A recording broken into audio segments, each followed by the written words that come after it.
आगे श्रद्धा और मनु में कह रहा है कि और देखा वह सुंदर दृश्य नयन का इंद्रजाल अभिराम, कुसुम वैभव में लता समान चंद्रिका से लिपटा घनश्याम। यहाँ पर आगे बता रहे हैं कि किस प्रकार से जो है श्रद्धा का शरीर है, उसको देख करके मनु क्या सोच रहा है। करें जब मनु ने उत्सुकतावश ऊपर की ओर देखा तो श्रद्धा के सौंदर्य यानी सुंदरता से परिपूर्ण खड़ी श्रद्धा को देख करके उसे बड़ा आश्चर्य हुआ। वह बहुत ही सुंदर दृश्य था, कह रहा है। और देखा वह सुंदर दृश्य, उसने श्रद्धा को देखा तो वह दृश्य उसको बड़ा ही सुंदर दिखा। नयन का इंतजार अभिराम, वह दृश्य देख करके जैसे उसके आंखों में जादू सा गया, यानी जादू जो आकर्षण होता है। इंद्रजाल मतलब इंद्रजाल जादू होता है ना, ओपी शर्मा में गए तो कहते हैं इंद्रजाल, तो उसी प्रकार से उसकी आंखों में एक जादू सा छा गया जो उसकी ओर आकर्षित कर रहा था।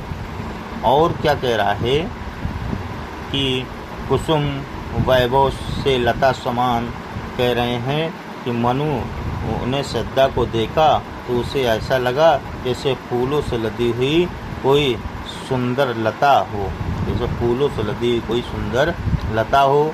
चंद्रिका से लिपटा घनश्याम, और उन्होंने यह अनुभव किया जैसे चंद्रमा से शीतल चांदनी से लिपटा हुआ बादल का कोई टुकड़ा उसके सामने खड़ा हो। अगर चारों लाइनों का अर्थ होगा तो ये हो जाएगा कि जब मनु ने उत्सुकतावश श्रद्धा की ओर देखा तो श्रद्धा की ओर देख करके उसे बड़ा आश्चर्य हुआ। उसका शरीर बहुत ही सुंदर था, उसके नेत्रों में जादू के समान आकर्षण छा गया था। मनु ने श्रद्धा को देखा तो उसे ऐसा लगा जैसे फूलों से लदी हुई कोई सुंदर लता हो। उन्होंने अनुभव किया कि जैसे चंद्रमा की शीतल चांदनी से लिपटा हुआ बादल कोई टुकड़ा उनके सामने खड़ा हो। आगे कह रहा है, हृदय की अनुकृति बहा उदार, एक लंबी काया उन्मुक्त, मधु पवन की ऋतु सुशाल, शोभित हो सौरभ संयुक्त। कह रहे हैं श्रद्धा का जो शरीर था अधिकांश खुला हुआ था, हृदय की अनुकृति बहा उदार, कह रहा है श्रद्धा के शरीर का अधिकांश भाग खुला हुआ था और काया पर्याप्त लंबी थी। एक लंबी काया उन्मुक्त शरीर था, वो लंबा था। उसे देखकर ऐसा आभास हो रहा था मानो वह उदार और हृदय की, अर्थात जैसे हृदय बड़ा होता है वैसे वह उदारवादी हृदय के समान उसका शरीर भी विस्तृत और बड़ा था। मधु पवन की ऋतु सुशाल, ऐसा लग रहा है जैसे मधुर वार्तालाप के समय श्रद्धा का लंबा और सुंदर शरीर बसंत की सुगंध और मंद मंद हवा बहने वाली अटखेलियाँ कर रही हो। सुशोभित हो सौरभ संयुक्त, कह रहे ना, मधु पवन कीर्ति सुशाल, सुशोभित हो सौरभ संयुक्त। मधुर वार्तालाप के बीच में श्रद्धा को जो शरीर था वो ऐसा लग रहा था जैसे सुगंधित हवा में मंद मंद साल के छोटे छोटे वृक्ष सुगंध से परिपूर्ण वातावरण को सुंदर बना रहे हो। ऐसा श्रद्धा का शरीर लग रहा था। आगे देखा जाए तो आगे भी इसी प्रकार से बता रहा है कि मेषाड़ गंधार देश के नील, रूम वाले मेषों के चर्म, ढक रहे थे उनका वपुकांत, बन रहा था वह कोमल वर्म।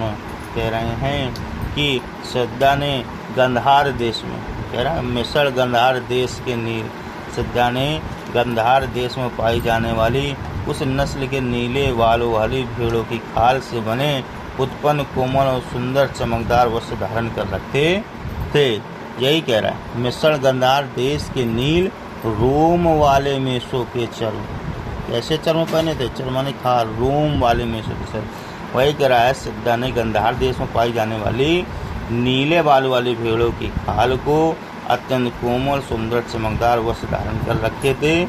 और क्या कह रहे, ढक रहे थे उसका वह पुकांत, बन रहा था वह कोमल चर्म।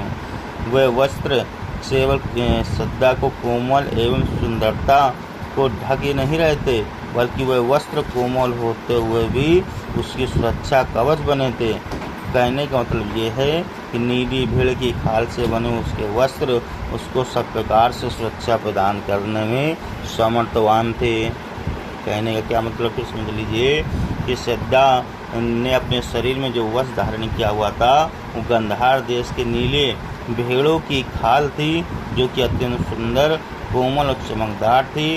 वे वस्त्र से केवल श्रद्धा के सुंदर अंगों को ही नहीं ढक रहे थे, बल्कि वह वस्त्र उसकी पूरी तरीके से सुरक्षा भी कर रहे थे।